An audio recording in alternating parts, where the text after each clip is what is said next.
Assalamualaikum anak-anak ibu. Apa kabarnya hari ini? Masih dalam keadaan sehat semua kan? Nah, hari ini kita akan melanjutkan pembelajaran kita yang kemarin. Ayo, siapa yang masih ingat? Nah, hari ini kita akan mempelajari Tema 1, subtema 2, pembelajaran 2. Anak ibu tidak akan henti-hentinya untuk mengingatkan anak-anak ibu tetap mematuhi protokol kesehatan, menggunakan masker, menjaga jarak, dan juga tetap mencuci tangan. Minggu siang, Siti ikut ibunya ke balai desa. Ibu Siti bersama ibu-ibu PKK lainnya hendak mengikuti pelatihan membatik. Pelatihan membatik diprogramkan oleh pemerintah desa tempat tinggal Siti.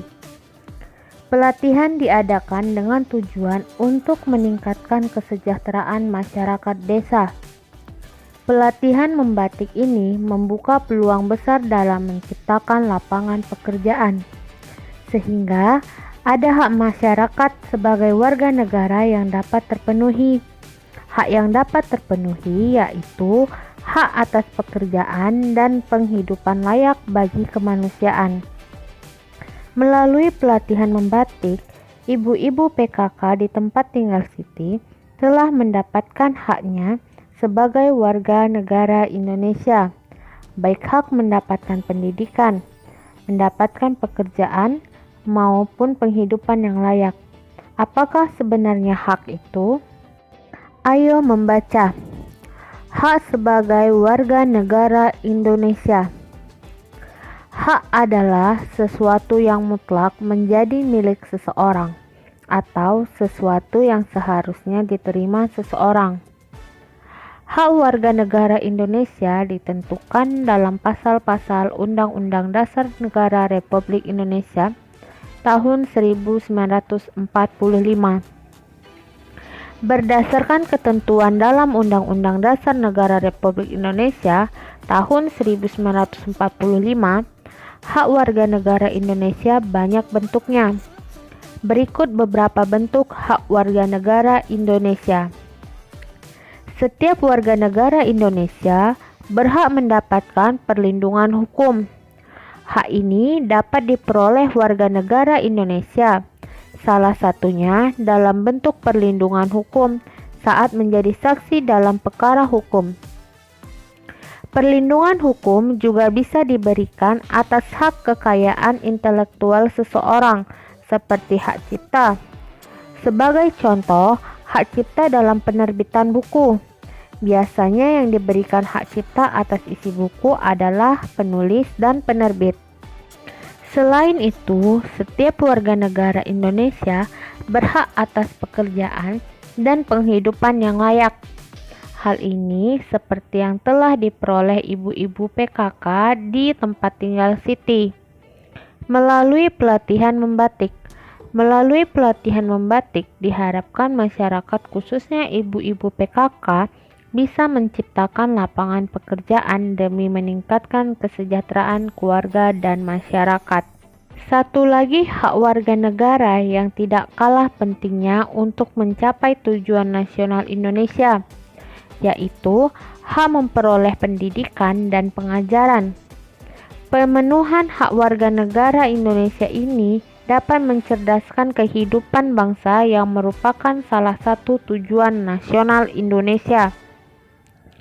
Masih banyak hak warga negara Indonesia lainnya yang ditetapkan dalam Undang-Undang Dasar Negara Republik Indonesia tahun 1945. Beberapa di antaranya adalah memiliki kedudukan yang sama di mata hukum dan di dalam pemerintahan, kebebasan memilih dan memeluk, serta menjalankan agama dan kepercayaan yang diyakini, mempertahankan wilayah negara kesatuan Indonesia dari serangan musuh, serta kebebasan berserikat, berkumpul, dan mengeluarkan pendapat secara lisan dan tulisan sesuai undang-undang yang berlaku. Penuhilah hakmu secara seimbang dengan cara melaksanakan kewajiban sebagai warga negara Indonesia. Teks yang telah kita baca tadi merupakan jenis teks non-fiksi, yaitu teks atau tulisan yang dibuat berdasarkan fakta, realita, atau hal-hal yang benar-benar terjadi. Teks non-fiksi tersebut terdiri atas 5 paragraf, yang setiap paragrafnya terdapat gagasan utama. Gagasan utama adalah suatu gagasan atau ide yang sedang dibicarakan atau dibahas dalam sebuah paragraf. Gagasan utama disebut juga gagasan pokok, pikiran utama, pokok pembicaraan, atau pokok pikiran. Dalam setiap paragraf terdapat gagasan utama, baik tertulis maupun tersirat. Gagasan utama dapat kamu kenali dengan 2 cara. Pertama, membaca teks dengan cermat. Kemudian, menjawab pertanyaan apa yang sedang dibahas pada teks tersebut. Jadi, setelah kita baca kira-kira dalam satu paragraf itu apa yang sedang dibahas pada paragraf tersebut. Cara kedua, menemukan kalimat utama pada setiap paragraf. Kemudian, menarik kesimpulan gagasan-gagasan utama setiap paragraf dan menyimpulkan gagasan utama teks. Kalimat utama adalah kalimat yang bersifat umum dan mengandung gagasan utama. Nah, tugas pertama anak ibu hari ini adalah mencari gagasan utama pada setiap paragraf di teks yang telah kita baca tadi. Dan juga tugas kedua yang merupakan upaya mempertahankan kemerdekaan NKRI. Contoh nomor 1. Sikap mempertahankannya itu adalah cinta tanah air. Nah, bagaimana perilaku kita yang mencerminkan sikap mempertahankan kemerdekaan NKRI? Contohnya melestarikan budaya bangsa. Untuk nomor 2, sikapnya itu adalah membina persatuan dan kesatuan. Nah, bagaimana perilaku anak-anak ibu dalam upaya membina persatuan dan kesatuan terhadap kemerdekaan NKRI? Contohnya itu misalkan tidak membeda-bedakan teman yang berbeda agama. Nah, nomor 3, sikapnya adalah rela berkorban. Perilakunya yang bagaimana?